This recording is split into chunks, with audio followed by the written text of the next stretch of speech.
I would like to call to order the Winthrop School Committee meeting of Monday, April 14th at 6 p.m. This meeting is being held in the Harvey Hearing Room of Town Hall Women at Park Square in Winthrop. It is being televised live on WCAT. May I have the roll call, please?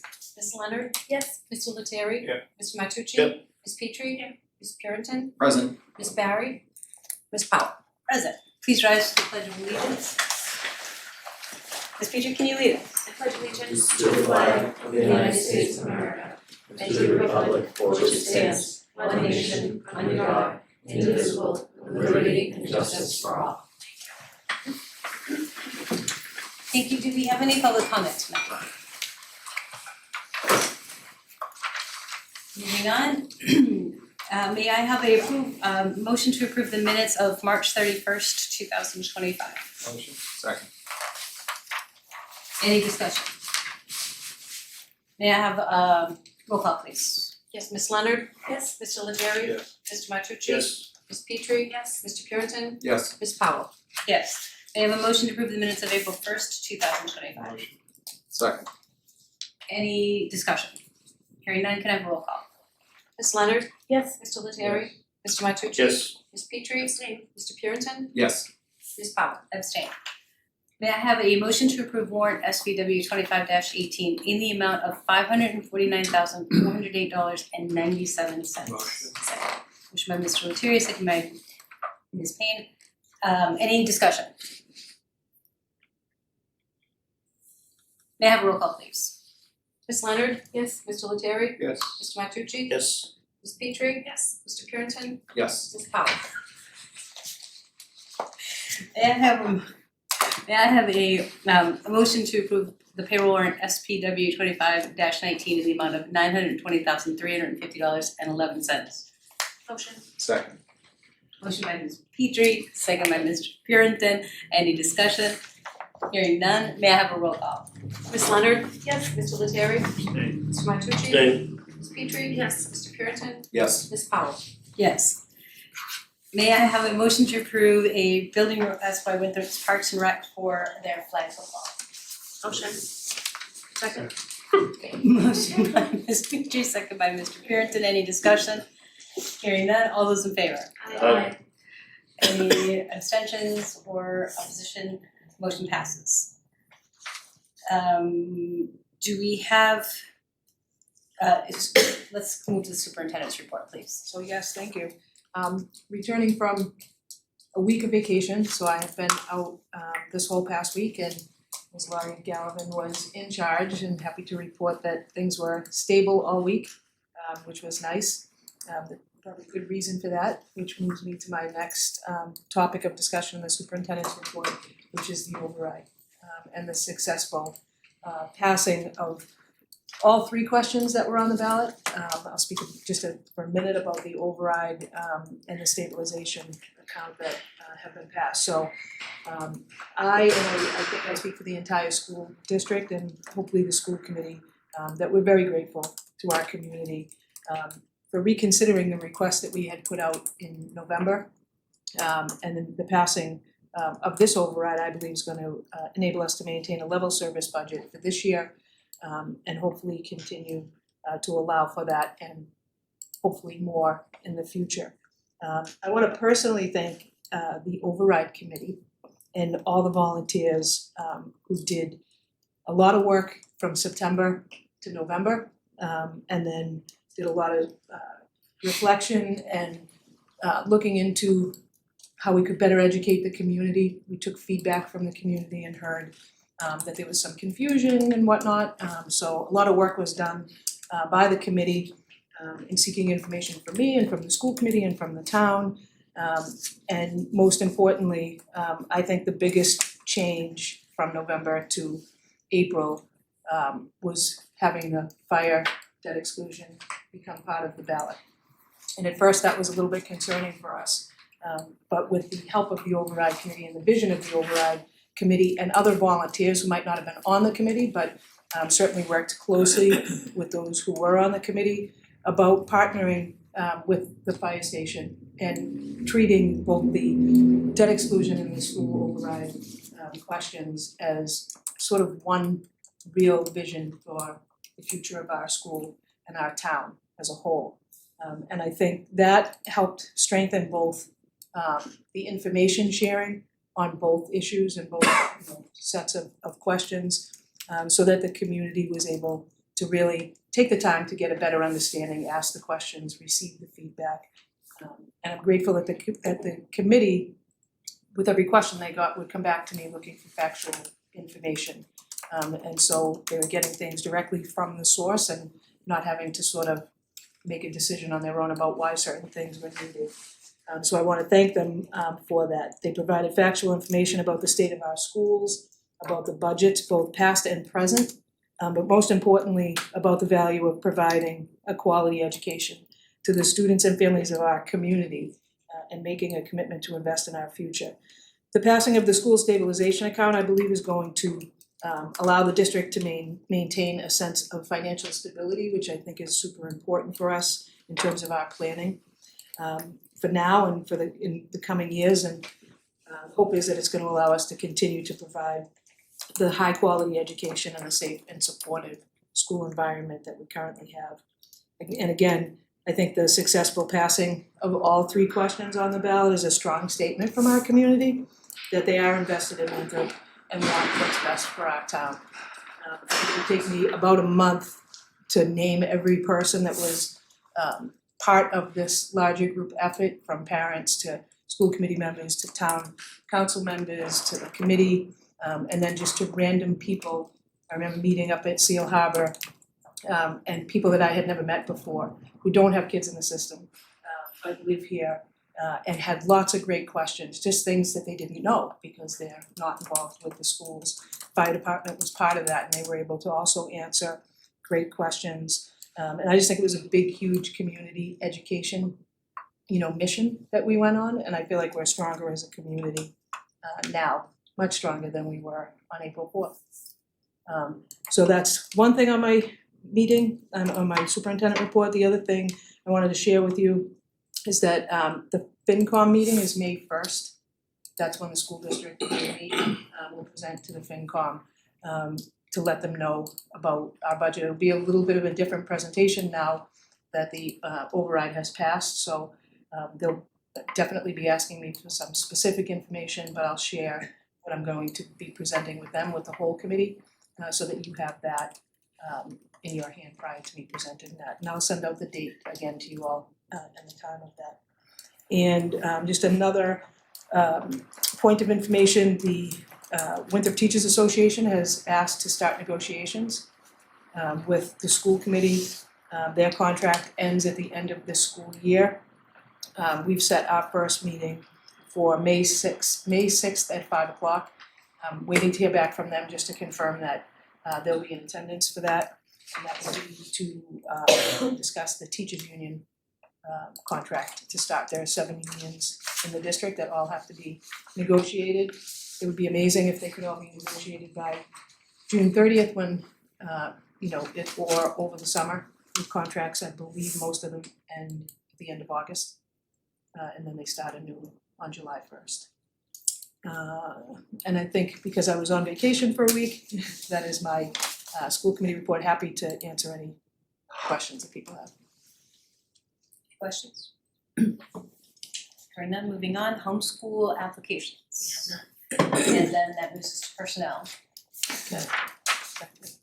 We don't have any appointments. We do have a new hire. Justin Shaponik is been hired to replace a custodian who has resigned from the high school. Hasn't resigned, has been taken a leave of absence from the high school. We have no resignations, no new retirements, and the postings we have are long-term substitute ESP at the middle school, an art teaching position at the Winthrop Middle School for the fall, and a science teacher at the middle school for the fall. Okay. Just ask a quick question about postings. I was curious about the long-term ESP sub, and Brian Curley said that particular position is only advertised internally. So initially they advertise it internally to see if there's any candidates internally. We have to, according to the contract, post it internally to see if there's anybody that is, oftentimes we have people that are doing short-term short-term coverage in another school maybe, and their coverage will end maybe at the time that this one will open. So that stays open for, I think, 2 weeks. Oh, is that the process? And then, yeah, and then if we don't believe that there's anybody in, then they'll post it out on School Spring. Okay, and is that the case for like all postings? No, it depends upon the posting, it depends if it's a position for, a full-time position that would be for immediately or for next school year, typically we have to post it internally, but oftentimes we post them at the same time if there's a thought that there's nobody internally that we have a lot of long-term subs right now. So if somebody was subbing from, say, I don't know, January until, the end of April, and they're willing to stay on and pick up another spot, even though we know that person may want to apply, we still have to post it internally. But if we don't think that there is anybody that might be in that position, we post it externally. A lot of times we do it both, so I can check with Brian as to why he didn't post it both. Oh, no, it's fine, I didn't know the Yeah. process, and so I trust, Yeah. he said that if the internal posting didn't. But it's always good for people to, if they are interested in a position, just to send us an email and a resume, that way we have because we do have a bank of people who say I'm available if something should pop up, and that's helpful. We still have to post it, but at least we know to notify them directly, especially if there's an internal posting. Any other questions? We have tonight to vote on the school choice. This is a vote that I believe that we take annually, and we need to vote to not allow school choice, or by default we would. So Lisa, do you wanna give us the background and the details so we can? Sure. So we've had school choice in our community back in the day. I was a school choice coordinator while I was here. That ended, I can't even date myself to tell you how long ago it was, but we haven't had school choice in at least 12 to 15 years now. 2005. And at that time, we did have some room for enrollment in the schools, in terms of class size. And so we did take kids from other communities. If you vote to have school choice, then it would open up for any student from another community to be able to come to school here in Winthrop. Sometimes people vote for school choice with parameters, meaning we'll offer it in grades 9 through 12 or grades 4 through 6. However, once you open it up to those grades and you can set a number to take 12 students, what you can't do is you can't discriminate at all, so you can't choose like the top 4, performing students out of a group of 10 kids for 4 seats. You have to do it by a lottery. And once a student is admitted as a school choice student, the grade they get admitted into, they're allowed to stay until they graduate. So if you get admitted in grade 4 and then we decide we're not gonna have school choice anymore, all those kids are allowed to stay. Another part of school choice is if you voted no and you didn't, because of our capacity, our current class size, our financial situations, if you voted no, that we weren't gonna accept students from outside the district, that doesn't prohibit our students here in Winthrop from going to another school that does have school choice. So for instance, Beverly Public Schools has school choice. Even if you vote no to accept students, that doesn't prohibit any of our kids from reaching out and deciding to go to another school. I haven't checked recently, but it's definitely not per pupil expenditure that you get for each student that you take as school choice. It used to be $5,000, it's probably not much higher than that now. So for every school choice student you take, your Chapter 70 money increases only by $5,000. So, if we had a lot of open classrooms and we had to have teachers who were gonna have 4 or 5 kids in a class, it may behoove you to take those kids in to fill the classroom up because the teacher's gonna be there anyway. But right now, our class size, as you know from prior reports, is in the 20s for the most part at the elementary school, which is why we believe we've been able to make so much progress with our students and meet the needs of our individual students. So adding more students doesn't necessarily give us a bang for the buck in terms of income that we would take in. I don't know if that helps. Okay, may I have a motion? Motion to not take school choice for the 25-26 school. Second. Motion by Mr. Lettieri, second by Mr. Martucci, any discussion? It is still $5,000 per pupil. Yeah. I think especially given that we worked so hard to pass the override and it costs more than $5,000 per student, that would be a financially sound or necessarily respectful of the town's budget. What is the estimated cost per student to educate? So the per pupil cost is about 16,000 if you take students that are, if you get all of that into account.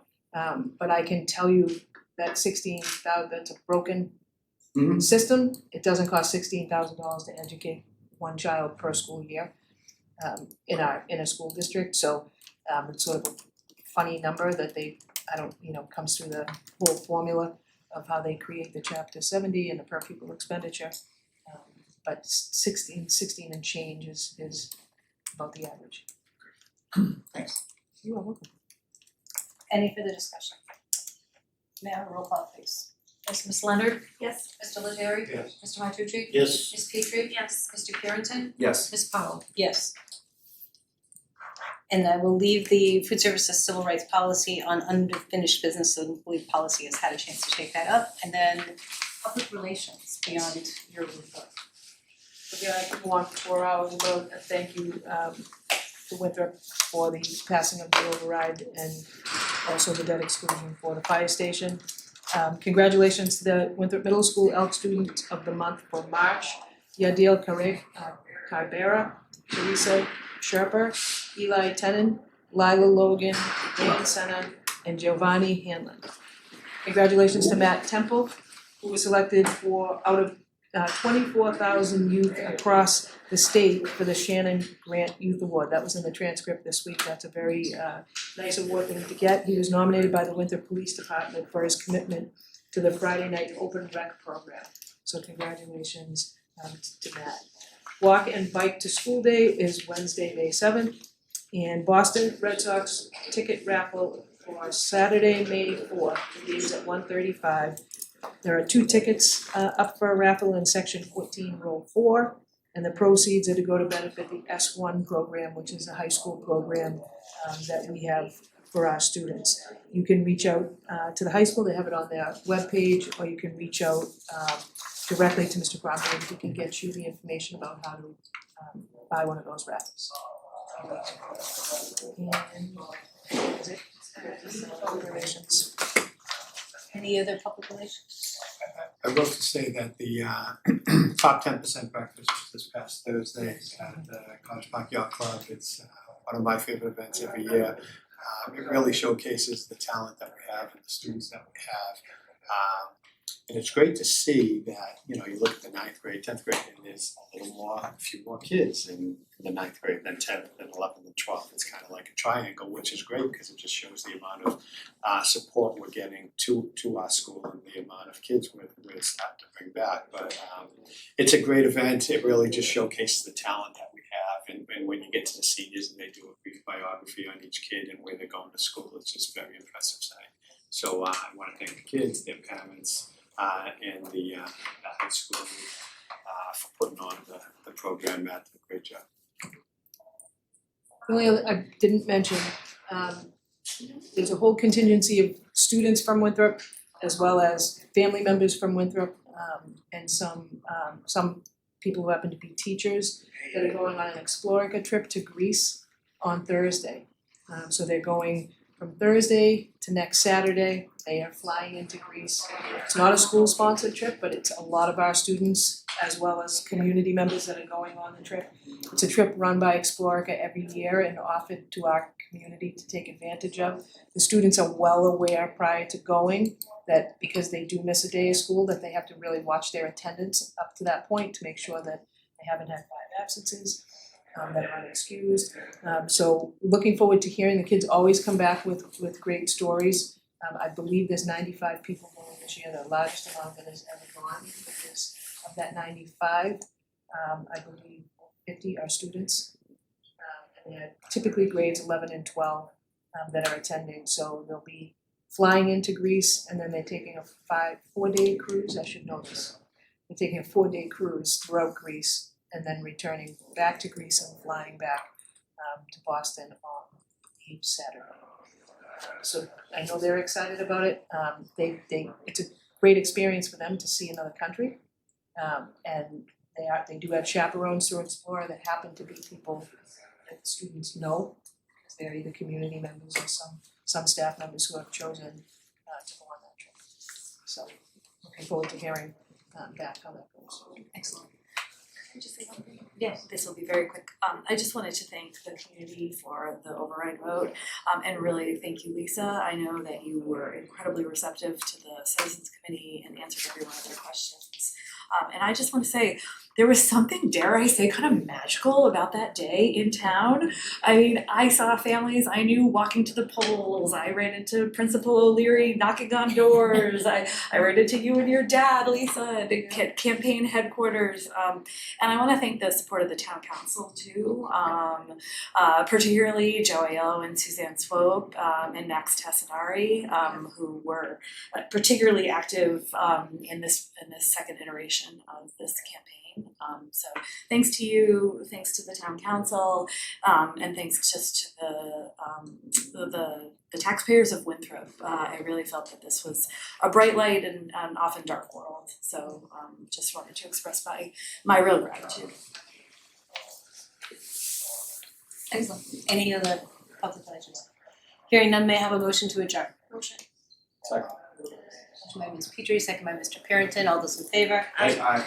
Any opposed? Motion passes. We are adjourned.